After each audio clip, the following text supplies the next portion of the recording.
Vamos assistir agora a segunda parte da entrevista aí com a advogada e professora Gine Kinjo. A doutrina, os especialistas em direito, muito têm refletido acerca de como se configura o abandono conjugal. Bom, nós sabemos que os requisitos são extremamente subjetivos. O que pode configurar abandono para uma pessoa pode não ser para outra.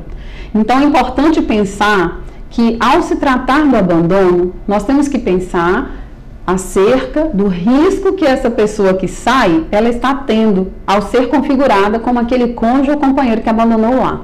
Então, no meu ponto de vista, esse abandono conjugal, para fazer jus àquele cônjuge abandonado, quanto à aquisição da propriedade, ele tem que ser claro. Um cônjuge que saiu do lar, não mais deu notícia, ninguém sabe dele, nem os familiares. Se, por exemplo, esse casal tinha filhos, esse homem ou essa mulher que abandonou o lar não mais dá notícia aos filhos, não mantém contato, não paga pensão, não diz seu destino, não troca e-mails, telefonemas, ou seja, alguém que se isolou da família, tanto da família consanguínea quanto da família a partir do casamento. Porque se nós estivermos diante de pessoas que, por mais que estejam distantes ou não estejam contribuindo com o pagamento do IPTU da casa, do apartamento, mas essa pessoa não tem uma relação de convivência e laços, não foram rompidos esses laços familiares, não há que se falar em abandono conjugal para caracterizar a possibilidade da usucapião familiar ou conjugal. Voltando aos requisitos que nós havíamos falado acerca da usucapião familiar. Esse imóvel, ele precisa ser um imóvel destinado à moradia desse cônjuge que se identifica como abandonado, cônjuge ou companheiro. Nós sabemos que essa usucapião, ela pode se dar tanto para o fim do casamento quanto do fim da união estável. Então, esse cônjuge ou companheiro, ele tem que estar residindo no imóvel. O imóvel tem que ser destinado à moradia daquele que ficou, que é o chamado cônjuge abandonado. Por quê? Porque você tem que pensar no caráter social, é o chamado usucapião pro morare.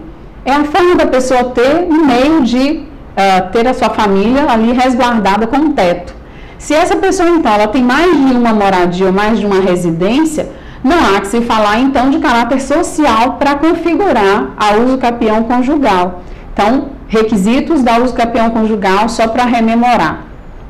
Imóvel de copropriedade, devidamente adquirido durante a convivência familiar dessa entidade familiar, que pode ser casamento ou união estável, e entendo eu que tanto entre homem e mulher, quanto entre duas mulheres ou entre dois homens, o casamento ou a união estável já é possível de pessoas do mesmo sexo. Outra situação, o imóvel não pode ser superior a 250 metros, por isso o caráter social e configurar enquanto usucapião especial, modalidade especial. É mais rápido o prazo. Outro requisito importante, que este imóvel seja destinado à moradia desse cônjuge que ficou, que ele tenha assumido essas despesas.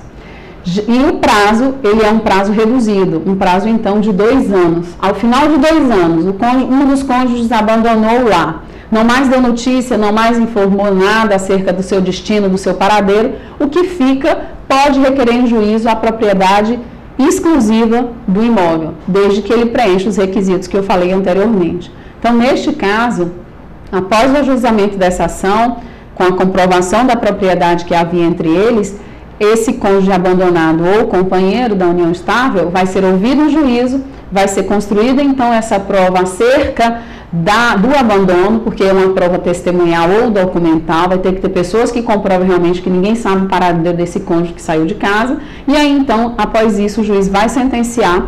De posse dessa sentença, que tem caráter declaratório e mandamental, o juiz então vai determinar o cartório de registro de imóveis que transfira os 50% do imóvel que pertencia ao cônjuge que abandonou, transfira para esse cônjuge ou companheiro abandonado, que passará a ter a integralidade da propriedade do imóvel. Essa é o que nós chamamos de usucapião conjugal familiar ou por abandono.